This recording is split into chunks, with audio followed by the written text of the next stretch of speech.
The RV pre-delivery inspection, the PDI, is the moment that determines whether you drive away with a quality RV or an expensive problem. There is a critical point, somewhere between the financing paperwork and the keys being handed over, when the relationship between an RV buyer and an RV dealer quietly inverts. Most buyers never notice it happen. They are too busy being excited about the rig. The dealer counts on this. Before that moment, the dealer needs you. They need you to sign. They need the deal to close. Anything you find wrong with the unit before the signature is their problem to fix. Under the manufacturer's pre-delivery prep allowance, under their own dealer warranty obligations, on their dime, on their clock. After that moment, you need them. You need them to honor the warranty, to accept the unit back for service, to fight with the manufacturer on your behalf. The leverage that was yours is now theirs, and every defect that was not documented is now a defect you bought. The transaction that flips this leverage is the pre-delivery inspection, the PDI. In the industry, it is sometimes described to buyers as a walkthrough, or an orientation, or a familiarization. The language is deliberate. A walkthrough sounds like a tour. An orientation sounds like education. The dealer is teaching you about your new rig, showing you where the switches are, demonstrating how the awning extends. It feels generous. It is not a walkthrough. It is an inspection, and the thing being inspected is not really the RV. It is the dealer. Every system on a new RV passes through the dealer's lot before it reaches the buyer. The factory ships the unit, and the dealer is paid a prep allowance by the manufacturer to find and correct defects before delivery. This is not a courtesy. It is a contractual obligation, paid for, billed for, and expected to be performed. A long list of well-documented failures across the industry exists because that prep work is routinely cut short, rushed, or skipped entirely. Some lots prep thoroughly. Most do not. The PDI is the final exam in which a buyer with a clipboard can find out which kind of lot they are dealing with, and force the second kind to do the work they were already paid to do. This complete RVPDI inspection guide covers exterior, systems, interior, chassis, and paperwork, in that order. The NRVIA standards of practice cover over 500 inspection points for certified inspectors. This video covers the ones that matter most. This is not adversarial in the sense of being hostile. It is adversarial in the sense of being clear-eyed. The buyer is not there to be entertained. The buyer is there to test every system, find what is broken, write it down, and refuse to sign until the list is closed. What follows is how to do that, system by system, in the order an experienced inspector would do it.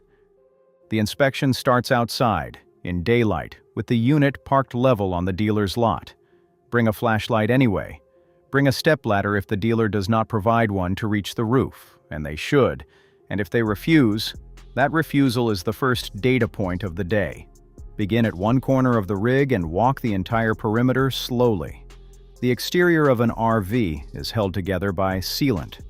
Every window, every running light, every clearance marker, every access panel, every seam where two pieces of the sidewall meet, all of it is sealed with a flexible caulk that is supposed to be applied evenly, fully cured, and free of gaps. Look at every seam. The sealant should be continuous, glossy, or matte depending on the type, and free of visible bubbles, cracks, or pulled-away edges. Where the sealant has shrunk back from one side of the seam, water will enter. Where the sealant has been applied in a thin, hurried bead, water will enter sooner. A new RV with poor sealant work is a delaminated RV in 3 years. Press a palm against the sidewall in several places, working from the floor line up to the roof line. The wall should feel firm and continuous. Soft spots, especially below windows and around the slide openings, indicate that water has already entered somewhere upstream. A moisture meter can provide more precise readings if you want professional-level detection. On a brand new unit, this should not exist. If it does, it is not a defect to be fixed. It is a unit to be refused. Open and close every exterior compartment. The doors should sit flush, latch firmly, and the gaskets should compress evenly when shut. Misaligned compartment doors are a sign that the frame underneath is not square, and a frame that is not square on day one does not become square later. Then the roof. This is the part most buyers skip, and the part the dealer most hopes they will. Climb up, walk the entire surface if it is rated for walking, or inspect from the ladder if it is not. Look at the membrane, whether it is EPDM rubber, TPO vinyl, or fiberglass, for any tears, scuffs, or transit damage. Look at every roof penetration. The air conditioner shroud, the vent fans, the antenna mount, the refrigerator vent, the plumbing vent stacks, the skylight if there is one. Each of these is a hole cut through the roof and sealed with a bead of self-leveling lap sealant. Each bead should be smooth, fully covering the flange and free of voids. A finger run gently around the edge of any penetration should find no gaps. Pay close attention to the front and rear caps where the roof transitions to the front and rear walls. This is the failure point on a significant percentage of units across the industry, and it is the most expensive failure to repair after the fact. While on the roof, also check the slide toppers if the unit has them, and the seals around each slide-out opening. The bulb seal around a slide is what keeps water out when the slide is extended. Tears, kinks, or missing sections are warranty items the dealer must replace before delivery. Write everything down. A photograph of every defect, dated, with the unit's stock number visible in at least one shot. The list is the document. The list is the leverage. Move from the outside in. The systems are where most dealer prep shortcuts hide, because the failures do not show until the unit is in use, miles from the lot, and the dealer is no longer the one paying for the fix. Plumbing first. Ask the dealer to pressurize the freshwater system before delivery, either by filling the fresh tank and running the onboard pump, or by connecting city water through a regulator at the inlet. Both should be tested. With the system under pressure, open every faucet in sequence. Hot side and cold side, one at a time. The water should run clear within a few seconds. The flow should be steady, and the faucet should fully shut off without dripping. Check under every sink while the system is pressurized. Look at every connection, the supply lines, the P-traps, the shutoff valves. A flashlight aimed into the cabinet will catch drips that a casual glance will not. Check the shower pan, the toilet base, the outdoor shower compartment if there is one. Then flush the toilet several times and watch the seal hold water. A toilet that drains its bowl between flushes has a failed flapper seal, which is a small part and a small repair. But it is a small part, and a small repair the dealer should perform, not the buyer. Also, test the black tank and gray tank systems to ensure proper drainage and valve operation. Run the water heater on both modes if it is a dual fuel unit. Electric mode first, then propane mode, with at least 10 minutes on each to confirm ignition, sustained burn, and that hot water actually reaches the fixtures. A water heater that lights on propane but cycles off intermittently has a problem with the gas valve or the thermocouple, and that problem will follow the buyer home. Propane next, or LP gas as it's sometimes called. This one is non-negotiable. With the propane tanks turned on and the regulator pressurized, every appliance that runs on gas should be lit and run for several minutes. The cooktop, the oven, the refrigerator on propane mode, the furnace, the water heater. While these are running, the dealer should perform, or the buyer should witness, a leak check at every fitting from the tank forward. A soap and water solution applied to each connection will bubble at any leak. Some dealers use an electronic manometer test, which is faster and more accurate. Either is acceptable. No test at all is not. Electrical is two systems in one, and they must be tested separately. The 12-volt direct current system runs the lights, the water pump, the slide motors, the fans, the control boards on most appliances, and the leveling system if there is one. The 120-volt alternating current system runs the outlets, the air conditioner, the microwave, and the converter that charges the house batteries. Understanding the difference between a converter and an inverter is important. The converter changes 120 volts AC shore power to 12 volts DC for battery charging, while an inverter does the opposite. Each system has its own failure modes. Test the 12-volt system with shore power disconnected and the unit running on battery alone. Every interior light should come on. Every fan should run.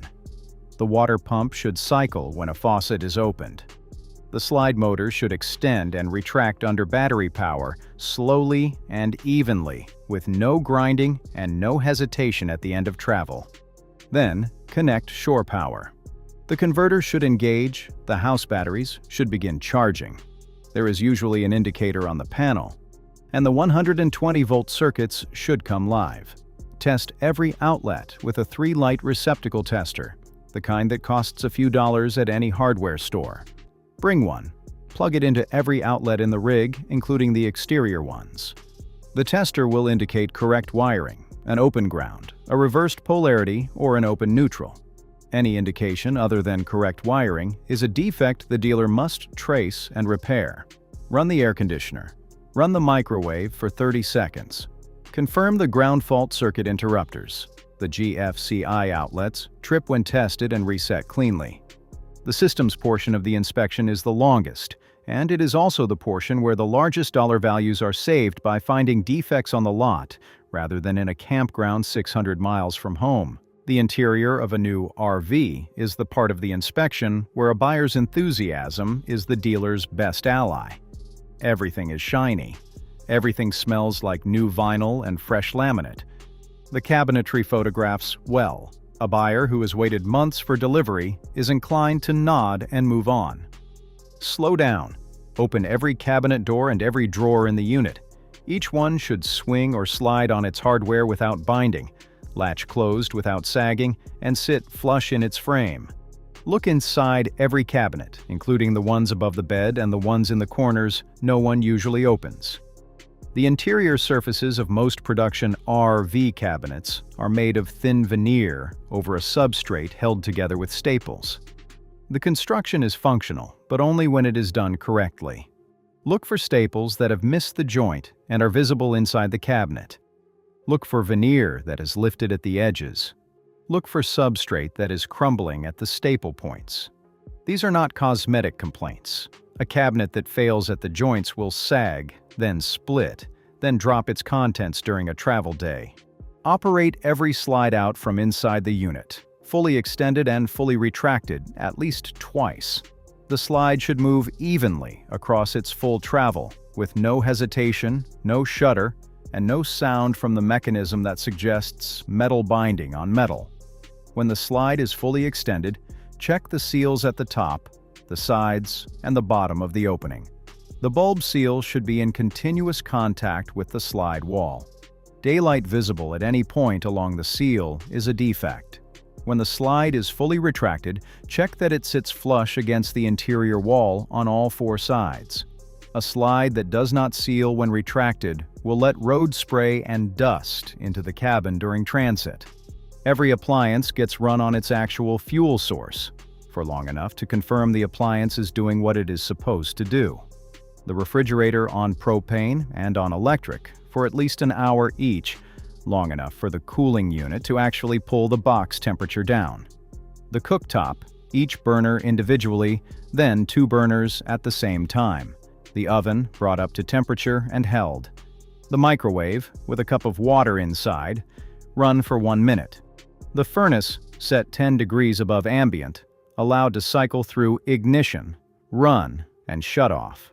The air conditioner on every speed setting, with the discharge air measured at the vent for actual cooling, not just a fan running.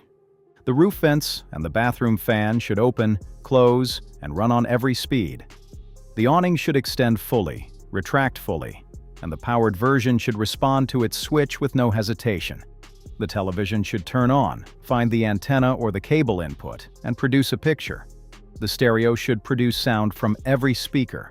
The backup camera, if the unit has one, should display on the in-dash monitor or the dedicated screen. This portion of the inspection takes longer than buyers expect. Plan for it.